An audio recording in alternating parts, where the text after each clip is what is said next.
ॐ नमो भगवते वासुदेवाय। ॐ नमो भगवते वासुदेवाय। ॐ नमो भगवते वासुदेवाय।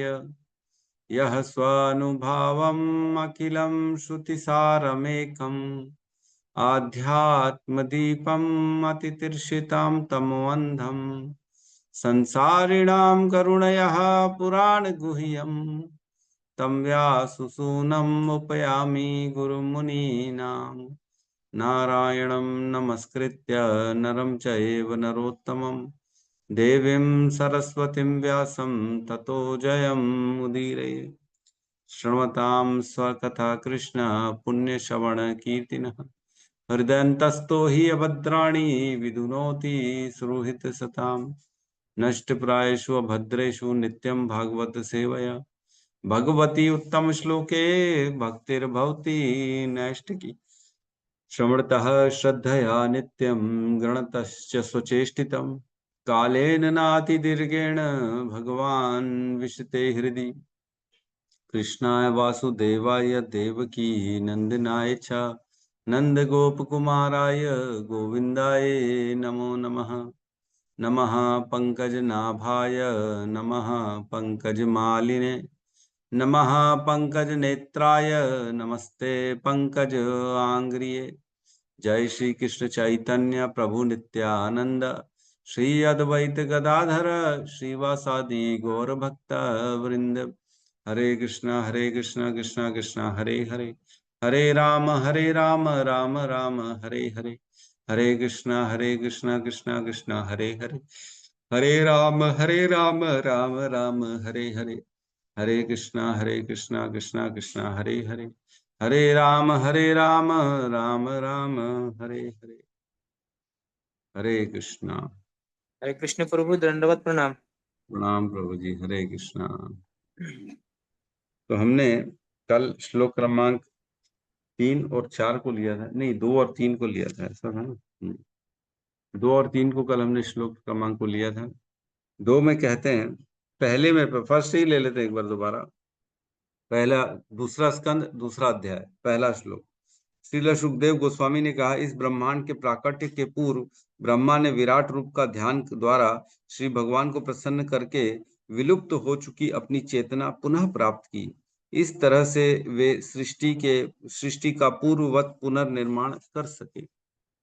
फिर सेकंड श्लोक में कहते हैं, वैदिक ध्वनियों वेदवाणी को प्रस्तुत करने की विधि इतनी मोहने वाली है कि यह व्यक्तियों की बुद्धि को स्वर्ग जैसी व्यर्थ की वस्तुओं की ओर ले जाती है। बद्ध जीव ऐसी स्वर्गिक मायामयी वासनाओं के स्वप्नों में मंडराते रहते हैं, लेकिन ऐसे स्थानों में वे सच्चे सुख की प्राप्ति नहीं कर पाते। मतलब स्वर्ग में भी सच्चा सुख नहीं है। यद्यपि स्वर्ग का वर्णन बहुत बढ़ा चढ़ा के किया जाता है कि स्वर्ग में ऐश्वर्य है, स्वर्ग में भोग है, स्वर्ग में सुख है, स्वर्ग में बड़ा आनंद है, जो जो चाहिए सब प्राप्त होगा, है ना। लेकिन एक्चुअल सुख नहीं मिलता, वहां सूखा हुआ है। बेसिकली सुख तो है नहीं, सूख गया। बल्कि भगवत गीता में भी भगवान कहते हैं, त्रैगुण्य विषया वेदा निस्त्रैगुण्य भावार्जुन निर्द्वंदो नित्य सत्वस्तो निर्योगक्षेम आत्मवान। हे अर्जुन, तुम इन 3 गुणों के युक्त जो वैदिक ग्रंथों में जो स्तुतियां करी गई हैं, त्रैगुण्य विषया वेदा, इन 3 गुणों का ही जो है ना खाली वर्णन किया गया है वेदों में। इनसे ऊपर उठो, क्योंकि वेदों से क्या है, सकाम कर्म की प्राप्ति होती। बेसिकली जिसको स्वर्ग जाना है, जिसको भोगना है, राज्य चाहिए, शक्ति चाहिए, सुंदरता चाहिए, है ना, ऐश्वर्य चाहिए, ये सारी चीजें वेदों में वर्णन है। और वेदों में अलग अलग अनुष्ठान बताए गए हैं इनको प्राप्ति करने के लिए। तो बता रहे हैं कि इन तीनों गुणों से ऊपर उठो। वेदों में तो ये 3 गुणों का ही वर्णन है। त्रैगुण्य विषया वेदा निस्त्रैगुण्य भावार्जुन, तीनों गुण से ऊपर उठो हे अर्जुन। निर्द्वंदो नित्य सत्वस्तो, सारे द्वंद्व और मोह से परे हो जाओ और शुद्ध सत्व में जाके स्थित हो जाओ। तीनों गुणों के ऊपर क्या है? शुद्ध सत्व। तो निर्योगक्षेम आत्मान, और इन सब चीजों की चिंता मत करो, मिलेगा नहीं मिलेगा क्या होगा, ये सब तो खाली दिखावे भर के लिए। उसके बाद कहते हैं तीसरे नंबर श्लोक में, अतएव, अतएव मतलब कि स्वर्ग में प्रसन्नता सुख नहीं है, भौतिक भोगों में सुख नहीं है, इसलिए अतएव कबीर नामासु यावद अर्थ, कवि जो बुद्धिमान व्यक्ति होते हैं वह ऐसे नाम मात्र के सुखों और भोगों के लिए यावद अर्थ, जिनसे जिन जितने काम इन व्यर्थ की जो है वस्तुओं में वो अपने जीवन को निर्वाह नहीं करते, जीवन का अमूल्य समय इन सब वस्तुओं की प्राप्त करने के लिए व्यय नहीं करते हैं, यावद अर्थ। स्याद प्रमक्तो, और पागल की तरह, प्रमक्तो मीन्स पागल की तरह उनमें अनासक्त हुए बिना, जैसे पागल लोग उसमें आसक्त हो जाते हैं वैसे अप्रमक्तो लिखा है, पागल मत बनो तुम, अप्रमक्तो स्याद, उनमें अनासक्त रहो, पागल मत बनो, और व्यवसाय बुद्धि, अपनी निष्ठवान बुद्धि है और उपादेय की बुद्धि जो होती है, जो ये चयन करती है सही क्या है गलत क्या है, उस बुद्धि के साथ तुम अपने जीवन में स्थित रहो। और सिद्धे अन्य अन्या अन्या अन्यथा अर्थे, है ना, अन्यथा अर्थे, जो ऑटोमेटिकली सिद्धे, ऑटोमेटिकली जो अर्थ प्राप्त हो जाता है ना, अन्यथा अर्थे मतलब बिना प्रयासों के जो भोग या ऐश्वर्य प्राप्त हो जाता है, सिद्ध ये मीन्स प्राप्त हो गया वो, न यतेत तत्र, ऐसी चीज के लिए भी प्रयास मत करो, इनको भी प्राप्त मत करो, जो ऑटोमेटिकली जीवन में भोग आ रहा है उनको भी मत प्राप्त, है ना, क्यों, क्योंकि परिश्रमम तत्र समीक्षमाणः, ऐसी वस्तुओं में व्यर्थ का परिश्रम है, परिश्रम मतलब ऐसे भोगों को प्राप्त करना मीन्स व्यर्थ का परिश्रम करना, केवल और केवल व्यर्थ का परिश्रम है और कुछ नहीं। तो उस दिन प्रश्न उठा था कि क्या ऑटोमेटिकली जो हमारे जीवन में भोग आते हैं, जो ऑटोमेटिकली चीजें आ रही हमारे जीवन में, क्या उसको स्वीकार करना चाहिए कि नहीं करना चाहिए, है ना। तब प्रश्न चल रहा था, हिस ग्रेस रोणी नंदन प्रभु से भी चर्चा चल रही थी, तो कुछ लोगों का कहना था कि जो ऑटोमेटिकली आए उसको स्वीकार कर लेना चाहिए, प्रयास तो नहीं करना चाहिए, लेकिन अगर ऑटोमेटिकली आ गया जीवन में तो करें कि ना करें, तो यहाँ पे लिखा है कि नहीं करना चाहिए, न यतेत तत्र, ऐसी सिद्धे सिद्धे अन्यथा अर्थे, ऑटोमेटिकली जो अर्थ प्राप्त हो जाए या कुछ अन्य चीजें प्राप्त हो जाएं, सिद्धे मीन्स प्राप्त हो जाए, न यतेत तत्र, उसमें रमण नहीं करना चाहिए, उसमें आनंद नहीं लेना चाहिए, है ना, क्योंकि अगर अभी लेंगे तो धीरे धीरे उसके लिए हम जो है ना ऑटोमेटिकली उसके लिए मतलब उसमें आनंद लेना चालू करेंगे, फिर एक दिन नहीं मिलेगी तो फिर परेशान हो जाएंगे, है ना, तो उसमें नहीं करना चाहिए। तो आज इसमें इस श्लोक के लास्ट वाली जो है ना पैराग्राफ में उसमें लिखा है, चौथे तीसरे नंबर श्लोक के परपट के लास्ट वाले पैराग्राफ में, आध्यात्मवादी का कर्तव्य है, किसका कर्तव्य है, आध्यात्मवादी, कौन कौन है आध्यात्मवादी, जितने भी यहाँ आए हुए हैं सभी आध्यात्मवादी हैं, क्योंकि आप सब अध्ययन कर रहे हैं आत्मा का, और यह अध्यात्म स्पिरिचुअल ज्ञान की अनुशीलन में लगे हुए हैं। आध्यात्मवादी का कर्तव्य, हम सबका क्या कर्तव्य है कि असली मुक्ति कामी व्यक्तियों की सहायता करे और मुक्ति के उद्देश्य को सहयोग दे। असली मुक्ति कामी व्यक्ति, जिनको असल में मुक्ति चाहिए ना, दिखावे के लिए टाइम पास करने के लिए वो मंदिर आ रहे हैं, उनको कंफ्यूजन है, उनको जो है अन्य अन्य जगहों में भी जाते हैं, वो बोलते हैं हम तो सब जगह जाते हैं जी, पता नहीं कौन हमको कर देगा लेकिन हम सबको मानते हैं, आजकल पता थोड़ी है, तो वो सब जगह जाते हैं, वो मत्था हर कहीं टेकते हैं बोले सब जगह जाओ। ऐसे लोग नहीं, जो असली मुक्तिगामी एक्चुअल में जिनको जीवन इस जन्म मृत्यु के चक्र से बाहर आना है, ऐसे असली मुक्तिकामी व्यक्तियों की सहायता करे, उनकी हमको सहायता करनी है ना, और कैसे सहायता करनी है, मुक्ति के आदेशों का सहयोग, तो उनको मुक्ति के आदेश जो बताए गए भगवत गीता में भागवतम, उनका हमको उपदेश देना चाहिए। और क्या करें, ध्यान रहे कि श्रील सुखदेव गोस्वामी महाराज परीक्षित से तब कभी नहीं मिले जब वे महान राजा के रूप में शासन कर रहे थे। तो जब महान राजा थे परीक्षित महाराज, तब सुखदेव गोस्वामी उनसे नहीं मिले थे। यद्यपि जब उनको परेशान हो गए थे, अब उनको श्राप मिल गया था, अब उनको समझ में नहीं आ रहा क्या करना है, तब ऐसी स्थिति में सुखदेव गोस्वामी उनको मिले थे और उन्होंने उपदेश दिया था। तो जो भोगों में लगा हुआ है वो बेसिकली सुनेगा ही नहीं, उसको भोग चाहिए, वो अपनी और हमारी बात को क्यों सुनेगा। तो हमें जो बेचारे जरूरतमंद हैं, जिनको वाकई में भगवान का उपदेश सुनना है, ऐसे लोगों को उपदेश देने हैं, उनको प्रोत्साहन देना है कि वो भक्ति में आए और वो भगवान के इस नाम जप को, महिमा को समझें, क्योंकि मात्र एक नाम से व्यक्ति को भगवत धाम मिल सकता है कि नहीं। ठीक है, तो हम श्लोक क्रमांक 4 में प्रवेश करेंगे आज। इसी को कंटिन्यूएशन में अब श्रील सुखदेव गोस्वामी आगे बता रहे हैं कि व्यक्ति को कितना वैरागी होना चाहिए। अब बोल रहे हैं भोगों में लिप्त नहीं होना चाहिए, ऑटोमेटिक मिले उसको भी नहीं दे, उसको भी स्वीकार नहीं करना चाहिए। तो अब डिटेलिंग में जा रहे हैं कि करना क्या चाहिए, है ना। जो हमारे आचार्यों ने किया वही बता रहे हैं, है ना। तो श्लोक क्रमांक 4, अध्याय 2, स्कंद 2, हृदय में श्री भगवान। सत्यां शितौकीं कशिपो प्रयासै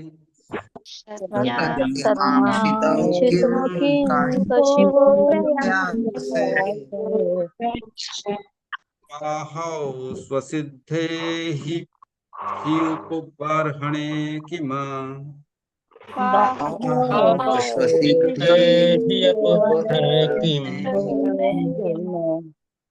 सत्यञ्जलौ किं पुरुधान्यपात्रया सत्यञ्जलौ किं पुरुधान्यपात्रया दिग्वल्कलादौ सति किं दुकूलै दिग्वल्कलादौ सति कुन्दुकूलै सत्यांशितौ किं कशिपुः प्रयासै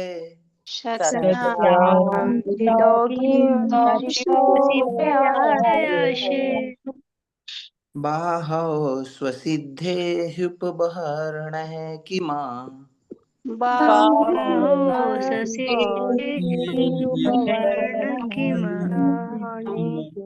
सत्याञ्जलौ किं पुरुधान्यपात्रया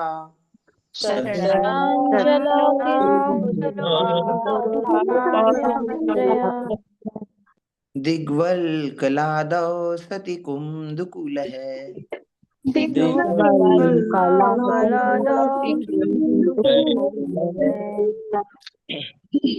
सत्यांशितो किं कशिपोः प्रयासै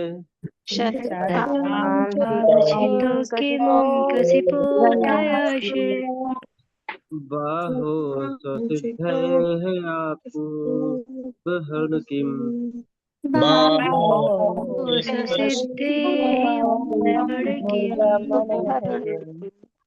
सत्यञ्जलौ किं पुरुधान्यपात्रया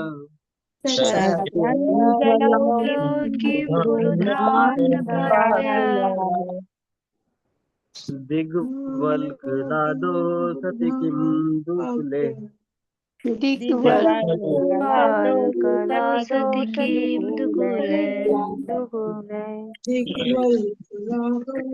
सत्यांशितौ किं कशिपो प्रयासै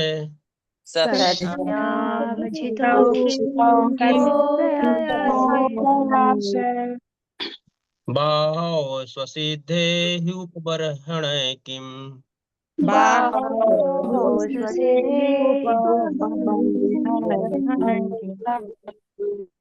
सत्यजलौ किं पुरुधान्यपात्रया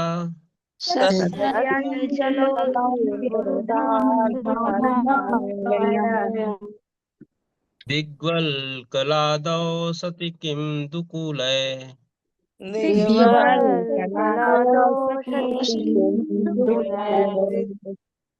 अनुवाद।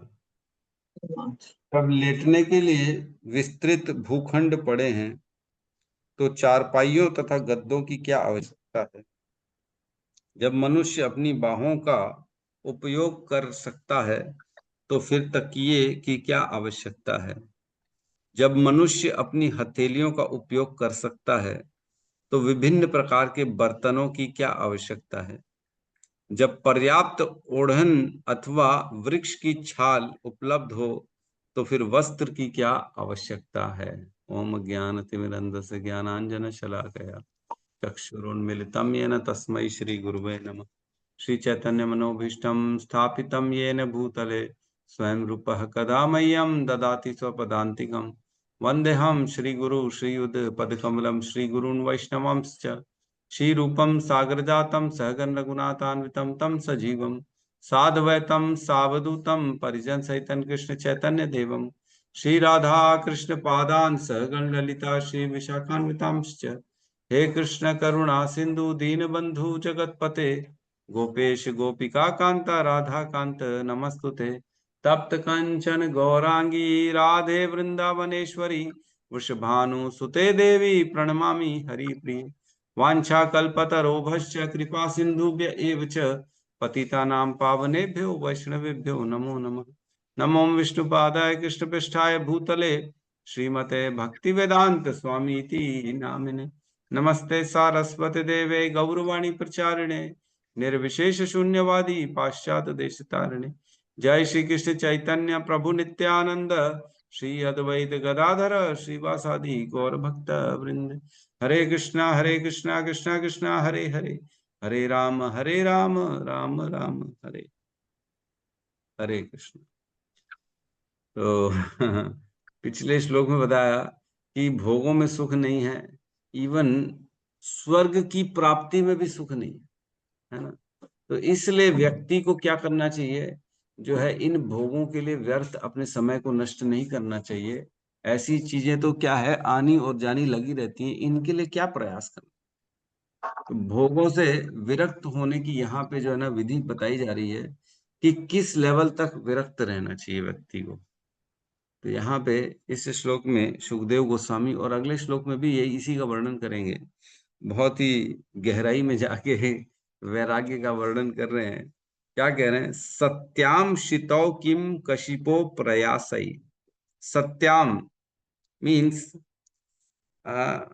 सत्याम शितौ मीन्स, शितौ मीन्स पृथ्वी का कुछ हिस्सा, सत्याम मीन्स आपके अधिकार में है, आपको कुछ पृथ्वी का हिस्सा प्राप्त हो चुका है ना। सत्याम शितौ किम कशिपो प्रयास, तो फिर किस बात के लिए? कशिपो, कशिपो मीन्स बेड है ना, बिस्तर जो है, चारपाई, खटिया, जो भी बोल लो आप, खाट तथा गद्दे, या एकदम मोटे मोटे गद्दे। कशिपो प्रयास, उसके लिए प्रयास क्यों करना? किम कशिपो प्रयास। एक असुर है जिसका नाम हिरण्यकशिपो, है ना। हिरण्यकशिपो क्यों बोलते हैं उसको हिरण्यकशिपो? क्योंकि वो सोने के बिस्तर में सोता है, उसके पास पूरा गोल्ड का बेड है। हिरण्यकशिपो मीन्स, हिरण्य मीन्स गोल्ड, कशिपो मीन्स बेड, गद्दे, मतलब पूरा का पूरा बिस्तर उसका क्या है, सोने का बना हुआ, इसलिए उसको हिरण्यकशिपु बोलते हैं। तो यहाँ पे वही कह रहे हैं, सत्यम शितौ, जब पृथ्वी का कुछ क्षेत्र तुम्हारे पास है, अधिकार है तुम्हारे पास कुछ पृथ्वी के एरिया में, तो फिर क्या जरूरत है तुमको एकदम मोटे मोटे गहरे एकदम गद्दों की। आजकल सब कोई एकदम ऐसा इतना बड़ा बड़ा 8-8 इंच का 10-10 इंच का गद्दा रखते हैं, मोटे मोटे गद्दे रखते हैं। यहाँ कह रहे क्या जरूरत है ऐसे गद्दों बिस्तर के प्रयास की, जब तुम्हारे पास भूमि है ना। लोग भूमि में ही संतुष्ट नहीं होते, भूमि है उस पे भी बोलते नहीं, और बढ़ाते जाते, नहीं नहीं इतना नहीं। तो इतनी सारी सपोज करो बढ़ा भी लेंगे, एक नहीं 10 बेड कर लेंगे, तो सोना तो एक ही में है ना कि ज्यादा में है। लोग जो है, एक मकान होता है तो 2 कर लेते हैं, 2 मकान होने चाहिए, तीसरा मकान हो जाए तो किराए पे देने के लिए चाहिए, चौथा मकान चाहिए, प्रॉपर्टी चाहिए। अरे सोना एक में है, जाना है तो सब छोड़ के जाना है। इतने प्रयास कर रहे हैं, किसके लिए कर रहे हैं? बोले बच्चों के लिए कर। बच्चा जो है, अगर तुम्हारा संस्कारी बच्चा होगा तो वो वैसे ही 1 का 5 कर लेगा, उसको भी संतुष्टि रहेगी, वो भी जानेगा सही क्या है गलत है। और अगर एकदम दुराचारी बच्चा होगा तो वो तो वैसे ही तुम 10 कर लो 20 कर लो, वो वैसे ही 0 कर देगा वो हटा देगा, बेच बाच के खत्म कर देगा, है ना। तो क्या बोलते हैं, पूत सपूत तो क्यों धन संचोए, पूत कपूत तो क्यों धन संचोए। कोई जरूरत ही नहीं दोनों स्थितियों में। अगर बच्चा अच्छा है तो खुद ही कमा लेगा, बच्चा गंदा है तो जो कमाई है वो भी बर्बाद कर देगा। दोनों स्थितियों में बहुत ज्यादा कमाने की जरूरत नहीं। लेकिन आज की डेट में केवल रेस चल रही है, मैंने पहले भी चर्चा करी थी, रेस। ये बहुत बड़ा दुर्भाग्य है कि व्यक्ति अपनी बुद्धि से देख नहीं रहा है, लेकिन दूसरों को देख के केवल वही वस्तुओं के प्रयास में पूरा जीवन लगा। उसके पास है ना तो मेरे पास भी होना चाहिए, पड़ोसी ने खरीद लिया ना तो हमारे पास भी होना चाहिए। केवल और केवल एक दूसरे को दिखावे का रेस, यद्यपि जरूरत नहीं है फिर भी दिखावा करना है। दिखावे के लिए ये भी चाहिए वो भी चाहिए ये भी। तो यहाँ जमीन में सोने की वर्णन है। कौन कौन जमीन में सोता है? कोई है जो जमीन में सोता है? जमीन में सोने वाला तो कोई नहीं है। ठीक है, जमीन में ना सोए तो कम से कम एक बेड प्रभु रखें। मैं सोता हूँ प्रभु जी। अरे बहुत सुंदर। तो ये सत्यम प्रभु भी सोते हैं, वो रघुनंदनी एकदम माता जमीन भी। पे तो नहीं सोते, कुछ डाल के सोते हैं एकदम हाँ, जमीन। एकदम जमीन में तो सोएंगे तो बीमार पड़ जाएंगे। तो थोड़ा सा वो जमीन में घास का गद्दा घास का चटाई लचकी वो करके उसमें जी सोते हैं। जी या प्रभु। गद्दा रख के सोते हैं ना, चटाई गद्दा। नहीं, गद्दा नहीं प्रभु, वैसे ही सिर्फ चटाई, घास वाला जो चटाई है ना वही। अच्छा, कुश घास वाला, कुशा घास वाला चटाई, उसके ऊपर चादर बिछा के सो जाते हो। Okay, very good. Prabhu ji तो ठंडी पे सोते क्या? नहीं, ठंडी लगती नहीं ना उससे, एक्चुअल में जो नहीं पृथ्वी लगती है। से जो ठंड है ना उसी को रोकने लिए कुशाघास बिछा दिए, उसके ऊपर चादर बिछा के सो गए, ताकि पृथ्वी की ठंडक ना आए, नहीं तो बीमार पड़ जाएगा आदमी। फिर तो बुरी तरह से तकलीफ हो जाएगी, फिर तो माला ही नहीं हो पाएगी, भक्ति नहीं हो पाएगी, बीमार हो जाएगा, बुखार हो जाएगा। तो कम से कम इतना डालें बीच में पृथ्वी और अपने के कि बीच में ऐसा कुछ भी रखें ताकि हम जो है उसकी ठंडक हमारे शरीर में ना आ सके। क्योंकि ये तो मुश्किल हो जाए, इतना हम वैरागी नहीं कर सकते, कम से कम एक गद्दा रखें ताकि ठंडक ना लगे हमारे को। लेकिन सोना जमीन में चाहिए, सोना जमीन में चाहिए, क्योंकि व्यक्ति को जितना अपने आप को डाउन टू अर्थ, जमीन डाउन टू अर्थ बोलती है ना इंग्लिश में, तो डाउन टू अर्थ मतलब क्या? जमीन में सोना। जितना जमीन में सोएंगे, जितना नीचे नीचे नीचे, धीरे धीरे ऊपर ऊपर ऊपर जाते हैं। अब क्या है, 10वें फ्लोर में सोते हैं, 9वें फ्लोर में सोते हैं, 15वें फ्लोर में सोते हैं, अब धीरे धीरे धीरे नीचे आओ, जमीन में आओ, जमीन में सो। तो व्यक्ति को डाउन टू अर्थ होना चाहिए, नीचे आना चाहिए। और जितना नीचे आएगा ना, उसके अंदर का अहंकार टूटेगा, उसके अंदर कोई अहंकार नहीं बचेगा। ये प्रैक्टिकल देखा गया है। तो यहाँ कह रहा है सत्यम शितौ किम कशिपो पर। ऐसा तो नहीं है कि किसी को सोने के लिए भूमि नहीं मिल रही जमीन में, इतनी तो सबके पास है। कितना गया से गया आदमी क्यों ना हो, उसके पास भी भूमि तो है सोने के लिए। पांडवों को बोला था दुर्योधन ने कि मैं तुमको एक सुई की नोक के बराबर भी भूमि नहीं दूंगा, तो इसलिए उनको युद्ध करना पड़ा। लेकिन ऐसा कोई नहीं है जिसको भूमि नहीं मिल रही है, स्टेशन में भी लोग सो जाते हैं, भूमि तो मिल जाती है उनको सोने के लिए। और कह रहे हैं बाहौ स्वसिद्धे ही उपबरहणै किम। बाहौ ससिद्धे, खुद की बाहें है ना, बाहें मीन्स आर्म्स, ऐसा हाथ अपना। बाहौ ससिद्धे, अपनी बाहों पे आत्मनिर्भर होना चाहिए, लिखा है। स्वसिद्धे मीन्स आत्मनिर्भर रहो अपनी बाहों में। ही उपबरहणै किम, तब तकिए और ये नरम नरम गद्दे की क्या आवश्यकता है? तकिया और गद्दा, उपबरहणै, गद्दा तथा तकिया से क्या लाभ, उसकी क्या जरूरत जब आपके पास अपनी बाहें हैं, हाथ रखो और इसी में अपना सर रखो और सो जाओ। तो कहने का मतलब है, वैसे भी डॉक्टर तो ये बोलते हैं कि तकिए के बिना ही सोना चाहिए, है ना। हमारे बीच में राम लला प्रभु हैं, वो भी थोड़े डॉक्टर हैं। तो ये पीछे बैक स्पाइन के लिए आवश्यक होता है। वैसे ही किसी को पीठ दर्द हो जाता है या कोई प्रॉब्लम हो जाती है तो डॉक्टर यही बोलते हैं कि बिना तकिए के सो। प्रभु जी क्यों मैं राम भी लला, आप भी बिना तकिए के सोते हैं? हरी बोल। बिना तकिए तो नहीं, बट जमीन पे ही सोता हूँ। काफी 10-15 साल हो गए।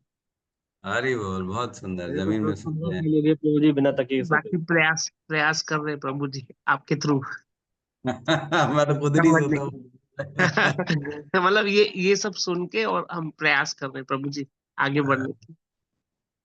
देखो आशीर्वाद दीजिए। हमारे, यस यस, आप पे तो कृपा है ही है।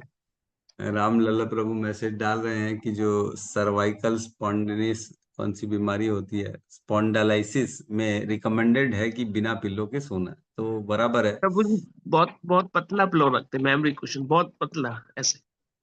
ना के बराबर, एक बार नाम मात्र का पिलो, जैसे पिछले श्लोक में आया था ना, नाम मात्र का जो है भोग, है ना, नाम आसो यावदर्थ, नाम आसो, नाम मात्र का भोग, वैसी नाम मात्र का पिलो। पतला पिलो। जी जी प्रभु। तो यहाँ कह रहे हैं ही उप बरहणाई किम, तो फिर ऐसे मोटे मोटे पिल्लों की क्या आवश्यकता है जब हमारा हाथ है। तो हाथ में कोई सोता है कि ऐसा ऐसा हाथ में, आमनी आर्म्स में तो कोई नहीं सोता मेरे ख्याल से, इतना वैरागी अभी कोई भी नहीं है हमारे बीच में। पिल्लो तो रख ही लेते हैं, तो ठीक है पिल्लो रखे, लेकिन ऐसा अब मेरी बचपन से कैसी गंदी आदत हो गई है, मेरे को ना पैर में भी पिल्लो चाहिए, सर में भी पिल्लो चाहिए, एक इधर 4 पिल्लो के साथ सोता हूँ मैं। और ये पढ़ के लगता है अरे बाप रे, ये सब छोड़ना पड़ेगा। ठीक है, आदत प्रभु बनानी जी पड़ेगी। बहुत कुर्बानी देनी पड़ेगी आपको फिर तो। एक दो नहीं। सही बात है। तो सत्यम प्रभु बिना पिल्लो के सोते हैं, वो हमारे बीच में वैरागी है एक महान। ठीक है, माला कम करते हैं, 16 नहीं करते हैं, लेकिन ठीक है पिल्लो नहीं रखते। तो पिल्लो के बिना सोना, यहाँ सुखदेव गोस्वामी बता रहे पिल्लो की जरूरत नहीं है जब हमारे पास हाथ है। तो देखा गया ऐसे बहुत से लोग स्टेशनों में, बेचारे गरीब लोग ऐसे ही सो जाते हैं, हाथ का अपना तकिया बनाए और इसी पे अपना सर रख के सो गए। और आगे कह रहे हैं थर्ड लाइन में, सत्यंजलौ किम पुरुधान्य पात्रया।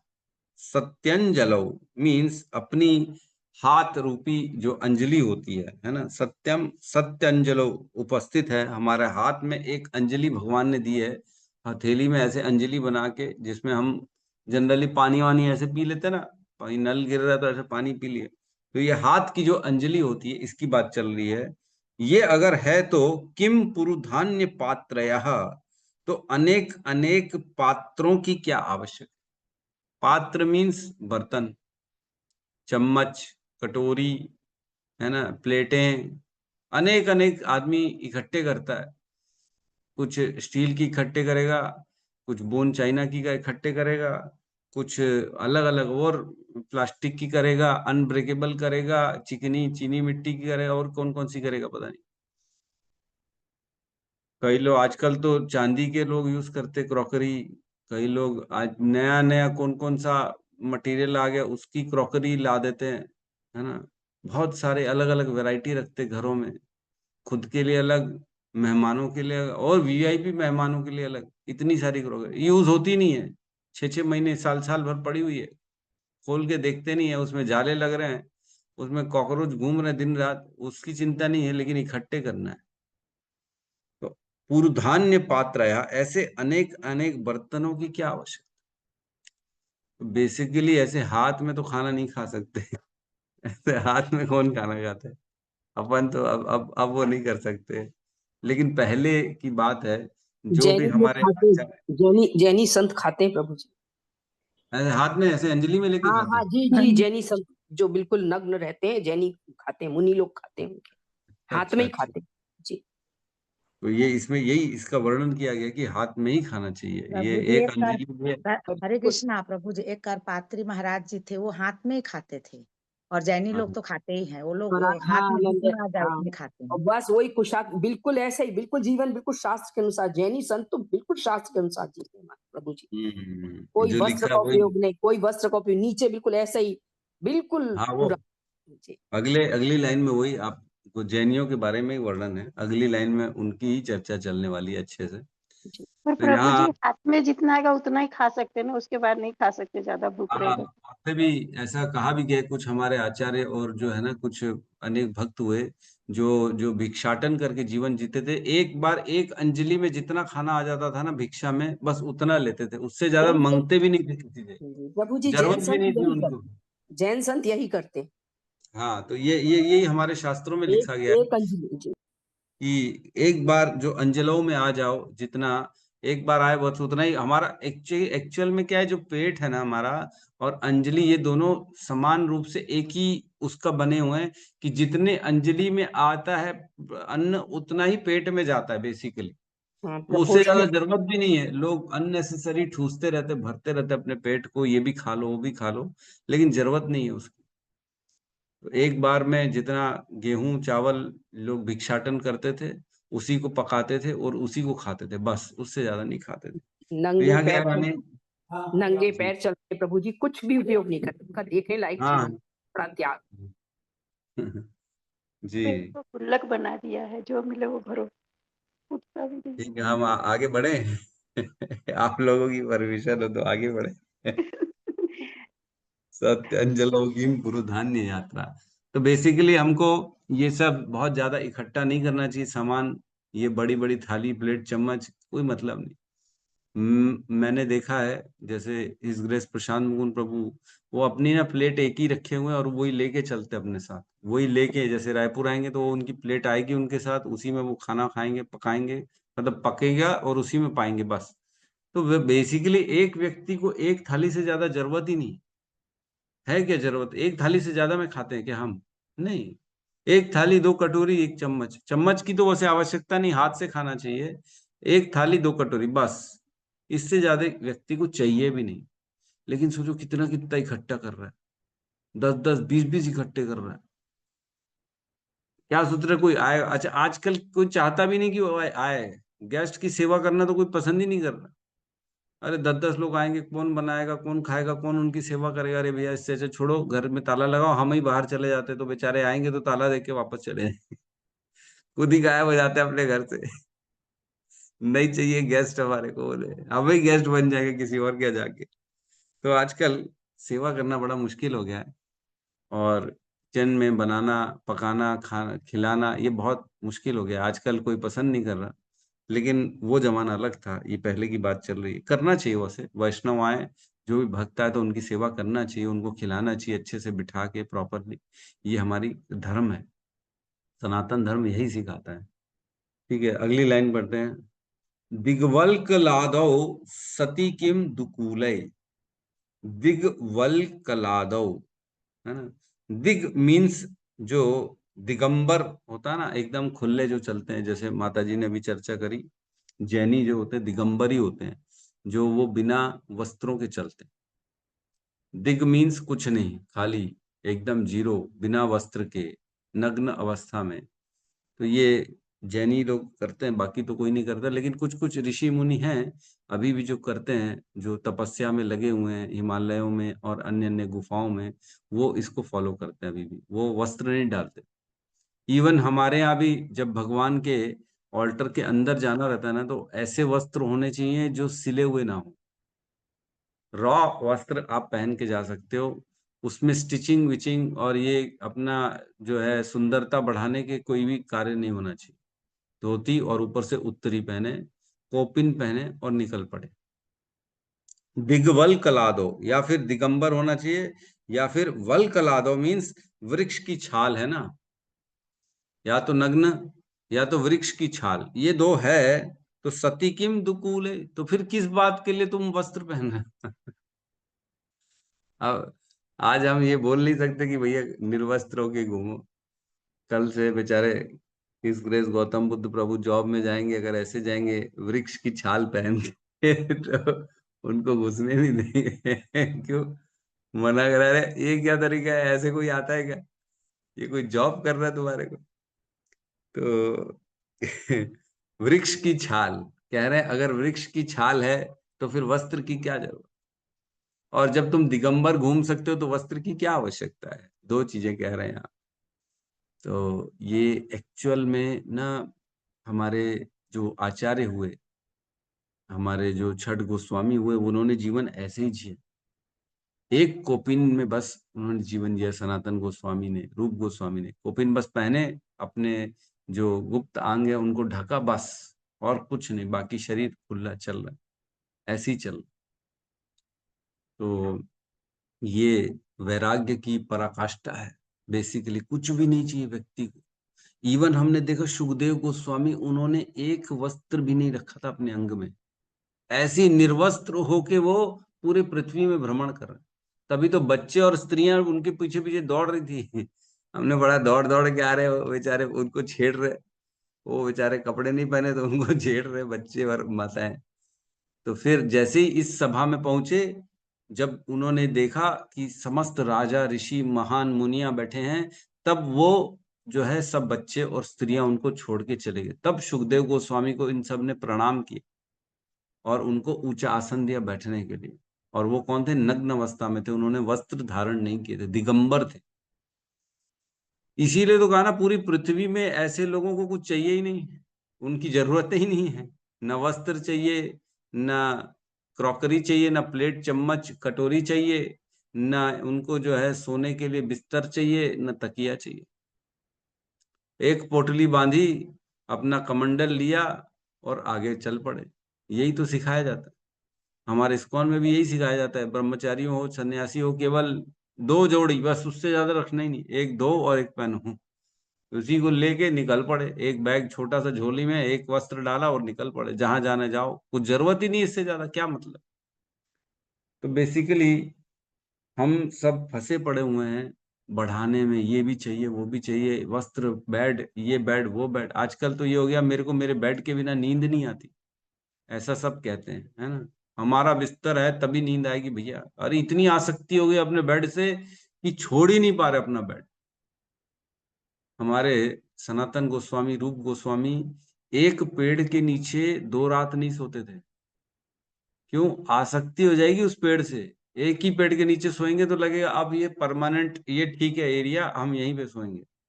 तो आसक्ति हो जाएगी, इसलिए एक पेड़ के नीचे भी नहीं सोते थे 2 रात, दूसरे पेड़ में जाएंगे।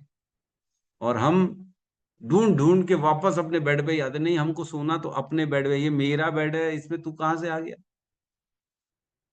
एक मैं उस दिन सुन रहा था वीडियो, उसमें हिज ग्रेस गौरांग दास प्रभु जो मुंबई के हैं, वो अपने रियलाइजेशन में बता रहे थे कि एक बार वो नीचे सोते थे वहीं मंदिर में, प्रभुपाद के साइड में थोड़ा नीचे, वहां पे बिस्तर लगा के सोते थे वो। तो एक दिन मतलब कुछ समय बाद हिज होलीनेस राधानाथ स्वामी महाराज आए हुए थे मंदिर, उनकी सेवा वेवा कर रहे थे सब लोग, भक्त लोग, ब्रह्मचारी सब उनकी सेवा कर रहे थे।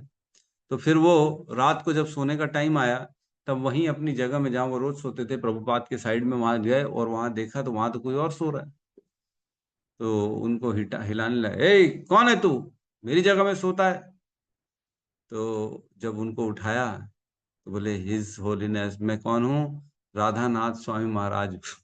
तो स्वयं महाराज भी वहीं नीचे सो रहे थे उनकी जगह पे। तो घबरा गए बेचारे गौरांग दास प्रभु, और दूसरी जगह में जाके सो गए। तो सोचो, अपनी जगह से आदमी आसक्त होता है कि मैं यहीं सोऊंगा, है ना, पंखा उनका सेट करेगा, ये करेगा वो करेगा, लेकिन ये नहीं करना चाहिए कह रहे हैं। तो इसके हम इसमें तात्पर्य में प्रवेश करते हैं। कह रहे हैं व्यक्ति को, कहते हैं यदि हम पशुओं के सामान्य जीवन का अध्ययन करें तो देखेंगे कि उनमें बड़े बड़े घर, फर्नीचर तथा घर के अन्य साज सामग्री बनाने की बुद्धि नहीं है, फिर भी वे खुली भूमि में लेटकर स्वस्थ जीवन बिताते हैं। वे भोजन पकाना नहीं जानते, फिर भी वे मनुष्य की अपेक्षा अधिक सरलता से स्वस्थ जीवन बिताते हैं। पशु पक्षी जो भी हैं वो कोई मॉडर्न नहीं है, उन्होंने कोई जो है ना अपने जीवन को हाई स्टैंडर्ड में नहीं रखा है। वो जो प्रकृति देती है बस वही खाते, वही पीते और सो जाते। कोई टूथब्रश नहीं करता है, कोई जाके बड़े बड़े फर्नीचर बेड बनाता नहीं, अपने गरम नए गद्दे वाले बेड पे सोएंगे। कोई शेर नहीं बोलता यार ये मेरे को गद्दा चाहिए भैया। कोई गाय ऐसा नहीं सोती कि नहीं नहीं यहाँ नहीं सोऊंगी वहां सोऊंगी, जहां जगह मिली वहां सो जाते हैं। कुत्ते किसी भी कार के नीचे सो जाते हैं, कहीं पे भी सो जाते हैं। लेकिन हम ही एक ऐसे हैं, यहाँ नहीं, ये नहीं, वो नहीं, ऐसा चाहिए वैसा चाहिए भैया हमारे को। लेकिन जितने जानवर होते हैं वो हमारे से ज्यादा स्वस्थ रहते हैं, और जितने हम आर्टिफिशियल जीवन जीते हैं उतने हम दुखी बीमार रहते हैं, उतना स्वस्थ नहीं रहते हैं। तो लेकिन इसमें लिखा है, इसका अर्थ यह भी नहीं है कि मानव सभ्यता पलटकर पशु जीवन व्यतीत करने लगे, या कि मनुष्य नग्न होकर जंगलों में विचरण करने लगे और संस्कृति, शिक्षा तथा नैतिकता की भावना से विहीन हो जाए। तो इसका अर्थ ये नहीं है, आदमी दूसरा विरोधी अर्थ ना ले कि हम भी नग्न होकर घूमेंगे भैया, ऐसा नहीं। मनुष्य का जीवन जिए हैं तो धर्म के लिए मनुष्य जीवन मिला है ना। आहार निद्रा भय मैथुन सामान्य में तत् पशु भी नराणाम धर्मान ही तेषाम अधिको विशेष धर्महीन पशु भी समाना। कि एक चीज एक्स्ट्रा मिली मनुष्यों को, धर्म, विवेक, बुद्धि, शास्त्र समझने की बुद्धि, उसके अनुसार अपने जीवन को जीना चाहिए, ना कि ऐसे जीना चाहिए। ठीक है, हम अगले श्लोक में प्रवेश करते हैं, नहीं तो इसी में अटक जाएंगे, इतनी चर्चाएं हो जाएंगी इसमें। तो कहाँ सोना है, मात्र सोना बर्तन, इतने में आदमी कितना विचार करता है, कितना सोचता है, इस ब्रांड का चाहिए, यहाँ चाहिए, इस कोने में मेरा बेड चाहिए, इतना बड़ा चाहिए। ठीक है, अगले श्लोक में 5वें नंबर श्लोक में प्रवेश करते हैं। ठीक है, क्लियर है? जी प्रभु। श्लोक क्रमांक 5 साथ में दोहराएंगे। चिराणिं किं सॉरी चिराणि किं पतिना सन्ति दिशन्ति भिक्षाम्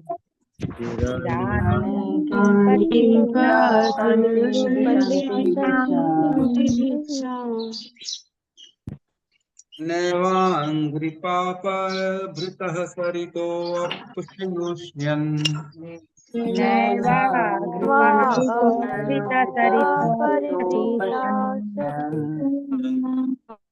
रुद्धा गुहा किं जितोऽवति नोपसन्नान्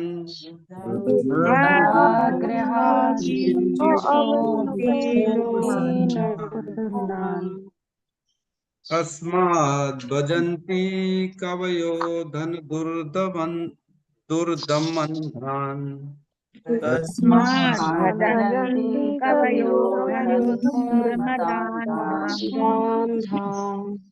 चिराणि किं पथि न सन्ति दिशन्ति भिक्षाम्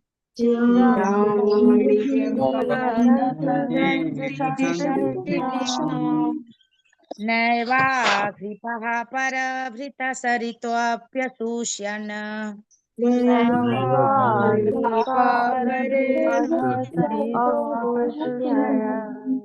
रुद्धा गुहा किमजितो अवति नोपसन्नान्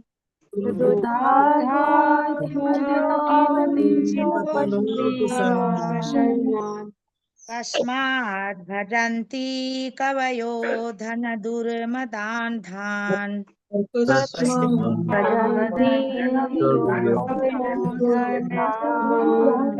हरे कृष्णा। चिराणि किं पथि न सन्ति दिशन्ति भिक्षाम्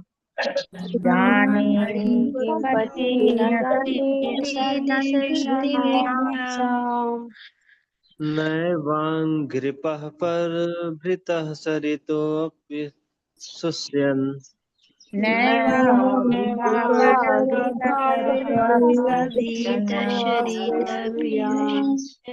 रुद्धा गुहा किं जितोऽवति नोपसन्नान्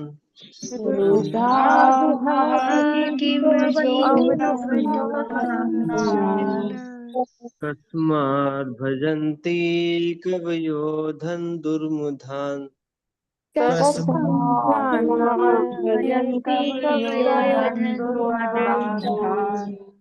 हरे कृष्ण। अनुवाद।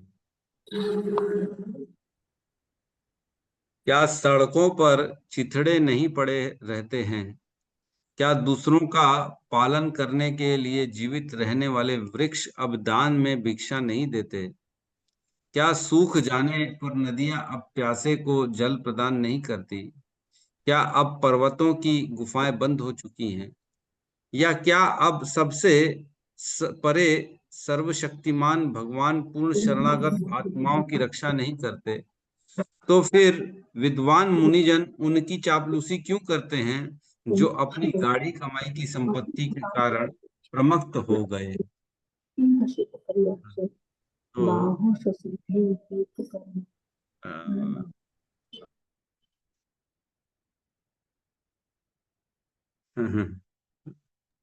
वैराग्य की पराकाष्ठा, एक के बाद एक और ऊपर स्टेप बढ़ते जा रहे हैं। पिछले स्टेप में बताया कि बिस्तर की क्या आवश्यकता है, नीचे सो जाओ। तकिए की क्या आवश्यकता है, बाहें लगा के सो जाओ, है ना। बर्तन भांडे की क्या जरूरत है, हाथ में खा लो। और क्या कहे, दिगंबर बन सकते हो या वृक्ष की छाल पहन सकते हो, तो फिर कपड़े की क्या आवश्यकता है। अब यहाँ कह रहे हैं 5वें नंबर श्लोक में, चिराणि किम पथि न संति दिशंति भिक्षाम। चिराणी मीन्स फटे पुराने कपड़े जो पड़े रहते हैं। चिराणी किम पथि मतलब क्या, रोड में पुराने फटे कपड़े नहीं पड़े हैं।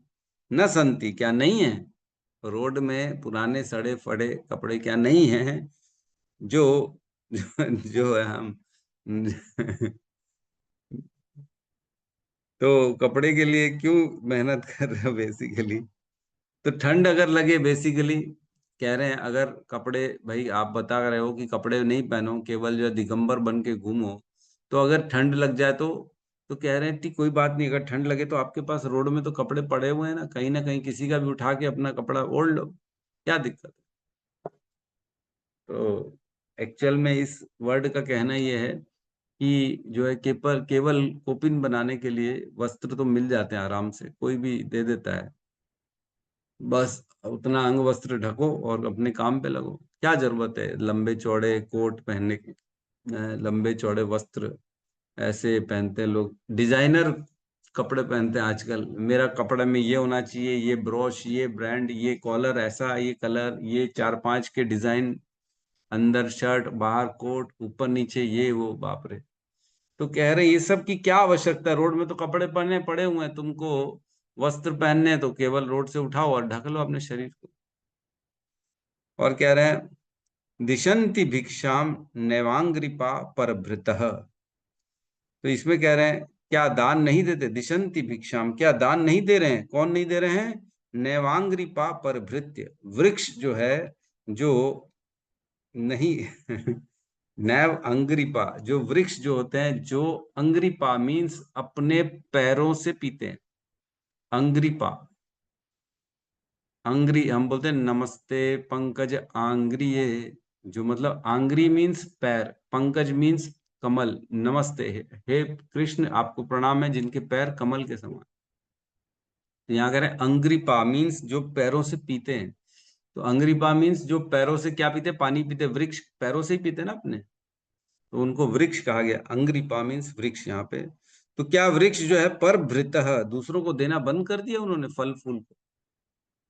वृक्ष तो दूसरों को दान दे रहे हैं ना, तो क्यों कहीं पे जाके किसी की चाटुकारिता करने की क्या आवश्यकता है, इधर उधर जाना, इसको चापलूसी करना, उसको चापलूसी करना, मेरे को बढ़िया भोजन मिल जाए, खाना मिल जाए।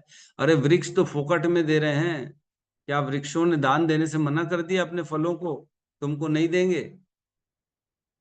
एक्चुअल में क्या है, इसकी लास्ट लाइन में पढ़ लेता हूं तब समझ में आएगा, है ना। तो लास्ट लाइन में लिखा है कस्मात भजन्ति कवयो धन दुर्म अंधना अंधनान, मीन्स तो क्यों तुम धनवान व्यक्ति, मदवान व्यक्ति या जो दुर्बुद्धि व्यक्ति है इनकी चाटुकारिता करते हो। ऐसे ज्ञानी हो तुम, समझदार हो, बुद्धिमान हो, तो क्यों ऐसे व्यक्तियों के अंडर में रह के उनकी बातों को फॉलो करना, जो धन के मद में पागल हैं, जिनकी बुद्धि खत्म हो चुकी है धन के अपनी शक्ति के कारण।